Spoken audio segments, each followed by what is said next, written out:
उसने बोला sitting around a circular table facing the centre, 6 लोग हैं, एक वृत्त के चारों तरफ बैठे हैं, 1 2 3 4 5, ये 6 लोग हैं, ठीक है, फेसिंग द सेंटर, सेंटर की तरफ फेस करके। O is immediate neighbour of Y, O Y का पड़ोसी है, ओ वाई का पड़ोसी है।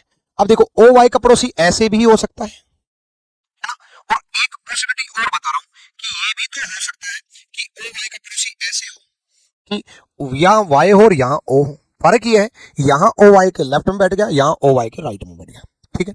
जब सेंटर की तरफ फेस करके बैठेंगे तो बच्चे ये राइट चलेगा, ये लेफ्ट चलेगा, ठीक है। जैसे ये सेंटर है तो यहां से ये राइट चलेगा, ये लेफ्ट चलेगा, याद रखना। ये सेंटर है, ये राइट हो जाएगा, ये लेफ्ट हो जाएगा जब हम इस तरफ फेस करेंगे, और जब हम इस तरफ फेस करेंगे तो लेफ्ट ऊपर हो जाएगा, राइट नीचे हो जाएगा, ये लेफ्ट हो जाएगा, ये राइट हो जाएगा।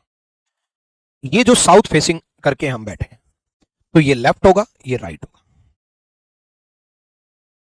ठीक है। नेक्स्ट यहां देखो, Z is second to the right of O, Z O का दूसरा दाएं है, इस ओ का सेकंड राइट जेड ये भी हो सकता है, और इस ओ का सेकंड राइट जेड ये भी हो सकता है।